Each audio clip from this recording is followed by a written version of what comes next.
जय जय श्री राम। आप सभी का जीवन मंगलमय हो।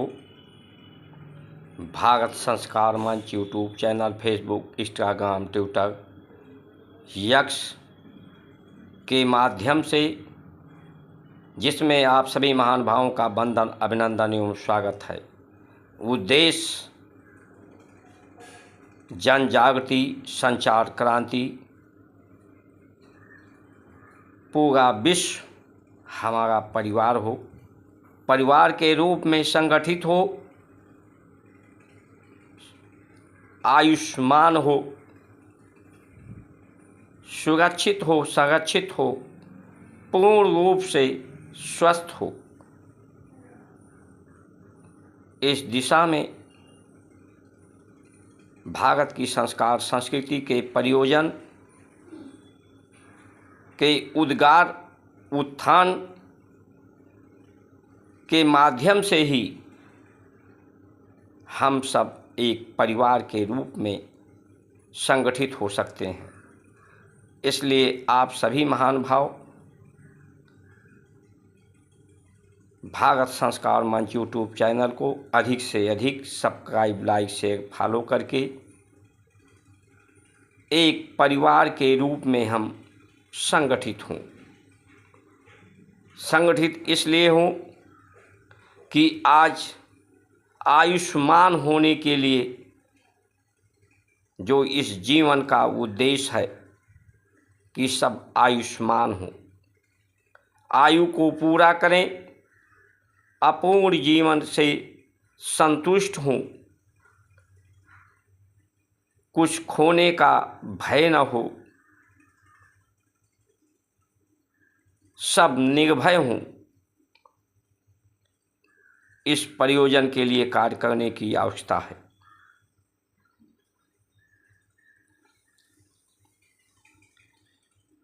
आज की जो परिस्थितियां हर मनुष्य के तरफ चारों तरफ हैं, वो व्यय को बढ़ाने वाली, बीमारी को बढ़ाने वाली, वैर विरोध को बढ़ाने वाली हैं।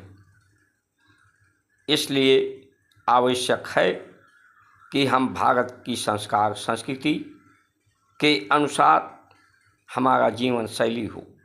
धरती हमारी पवित्र हो। धरती एक नारी शक्ति है जो जन्म देती है। ये नारी शक्ति में सामर्थ्य हो, पवित्र हो। हमारे गौशालाओं के द्वारा यज्ञ से आयुष का मतलब यही है, जो आया है, जो जिसने दिया है उसे वापस किया जाए। जो हम आहार लेते हैं वो आहार हमारे शरीर से पूर्ण रूप से रस बनने के बाद उसकी निवृत्ति हो जाए, इस शरीर में मल के रूप में जमा ना हो। जब मल के रूप में जमा होता है तो व्यक्ति में बीमारियां पैदा होती हैं। सभी बीमारियां पेट के अपच से, शौच की निवृत्ति ना होने के कारण, मल जमा होने के कारण ही सभी बीमारियां मनुष्य में पैदा होती हैं।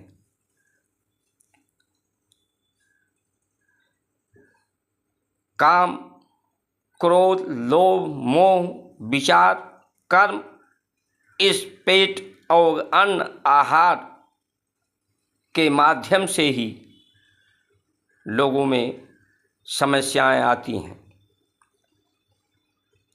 इस शरीर में अतुलित सामर्थ्य, शांति, संपदा, 14 रत्न इस शरीर में हैं, जो 14 मर्म के रूप में हैं। उन्हें जो सुषुप्त अवस्था में हैं, भारतीय परंपराओं के अनुसार उनमें योग करके, अष्टांग योग करके उन शक्तियों को जागृत करने का, आत्मशक्ति, आत्मबल, मनोबल बौद्धिक बल, इसके लिए शिक्षा और विद्या हो, सिर्फ नौकरी के लिए ना हो, सामर्थ्य को बढ़ाने के लिए, उन्नति प्रगति के लिए हो।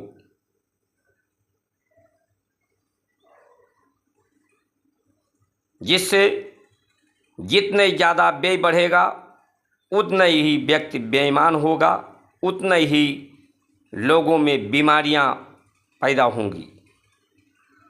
जितना ही भारत की संस्कार संस्कृति के अनुसार ऊर्जा जो हम आहार से लेते हैं उससे कई गुना ऊर्जा हम प्रकृति से लेते हैं, जिसे हम धारणा कहते हैं। धर्म वही है जो धारण हो रहा है। जब प्रकृति हमारी सुंदर होगी, पवित्र होगी,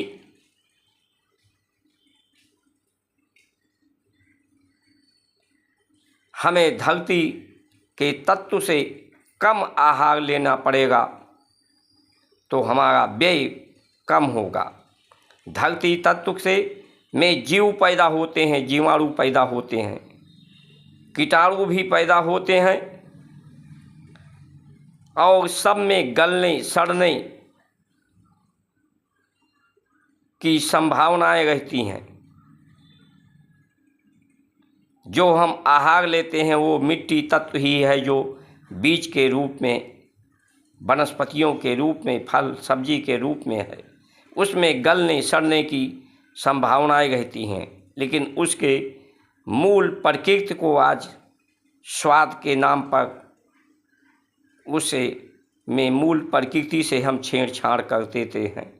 ये फ्रिज, एसी, दही में सबसे ज़्यादा जीवाणु होते हैं, लेकिन जब फ्रिज में हम रख देते हैं उसके जीवाणु नष्ट हो जाते हैं।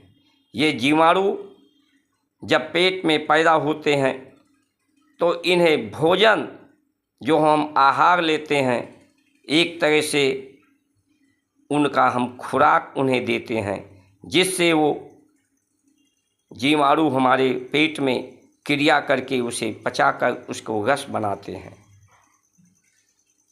आज जीवाणु को हम ठंडा पानी पीकर फ्रिज का या फ्रिज में रखकर कुकर के माध्यम से समय बचाने के लिए उसके जो पौष्टिक मूल पदार्थ हैं उन्हें ही हम हवा में उड़ा देते हैं। इसलिए आइए हम सब आयुष्मान की तरफ चलें। सभी लोग मिलजुल कर आयुष्मान हो, सामर्थ्यवान हो, शक्तिमान हो, संगठित हो, पूरा परिवार एक विश्व बने। और आज तो स्थिति ये है, अधिक आय बढ़ाने के चक्कर में एक साथ माता पिता भाई बंधु नहीं रह पाते, इसलिए संचार क्रांति की आवश्यकता है। मिलजुल कर नहीं रह पाते, एक दूसरे का सत्कार, सरोकार, सहयोग, देखभाल, संभाल की संभावनाएं जो भारत की परंपराओं से थी, जिससे व्यक्ति संतुष्ट और पुष्ट होता था, वो व्यवस्थाएं आज समाप्त हो गई हैं। भारत की संस्कार संस्कृति के जो प्राकृतिक खेती, शंकर जी के सामने मंदिर के एक बैल होता है नंदी, ये प्रतीक है कि बैल ही धर्म का प्रतीक है, मूल है, जिसके द्वारा खेती आज आवश्यकता है कि गाय का जो मूत्र है, गोबर है, वो दूध से भी ज़्यादा प्रयोगी है, मूल्यवान है। उसका प्रचार प्रसार अगर हो तो गौशालाएं अधिक बढ़ें।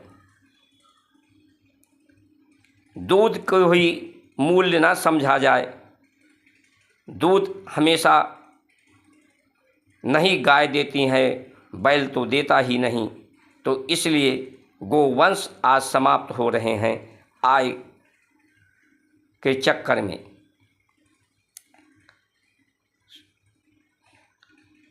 सामर्थ्य जगाने के लिए, प्रकृति पवित्र करने के लिए, प्रकृति हमें जीवन देती है, तो प्रकृति को हम क्या दे रहे हैं, उसे यज्ञ के माध्यम से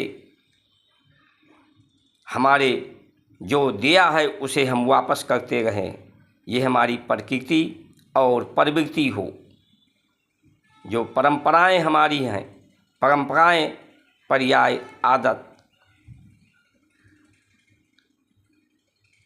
इसलिए आइए हम सब मिलकर प्राकृतिक चिकित्सा, प्राकृतिक खेती,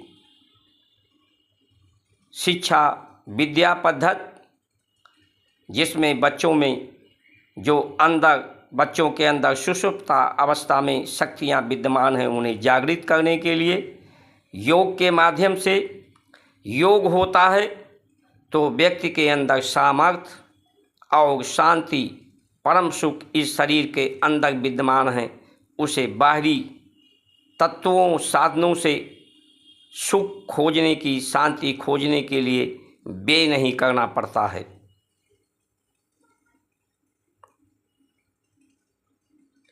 जब नशा लोग क्यों करते हैं, भोग क्यों करते हैं? क्योंकि हर व्यक्ति परम सुख परमात्मा का अंश है। ये पूरा ब्रह्मांड बगैर सुख के कोई रह नहीं सकता। जब भोग की अवस्था होती है तो उसमें भी सुख का अनुभव होता है, लेकिन वो कुछ सेकंडों का होता है, जिससे शरीर में व्याधियाँ, बीमारियाँ होती हैं, क्षरण होता है। नशा जब व्यक्त करता है तो उसमें भी विचार की न्यूनता, शून्यता होती है। काम वासना के समय भी विचारों की न्यूनता, शून्यता, एकाग्रता होती है। योग के माध्यम से भी जब व्यक्ति समाधि में जाता है, समाधिष्ठ हो जाता है, सम बुद्धि वाला हो जाता है, उसमें भी विचार की न्यूनता, शून्यता आती है, एकाग्रता आती है। दोनों योग और भोग दोनों की परिणाम एक देने वाली हैं। सिर्फ अंतर इतना है कि योग में व्यय नहीं होता, बीमारी नहीं होती, और ये नित्य निरंतर आनंद और सुख शांति का अनुभव होता है। भोग में व्यय होता है, बीमारियां होती हैं, और इसमें शरीर का क्षरण होता है, आयु क्षीण होती है, सामर्थ्य क्षीण होती है, शांति क्षीण होती है। ये क्षणिक सुख होता है, तो हम क्षणिक सुख के तरफ नहीं, नित्य निरंतर परम आनंद, परम सुख, आयुष्मान की तरफ चलें। इन्हीं वचनों के साथ आप सभी का सुमंगल कामना करते हुए जय जय श्री राम।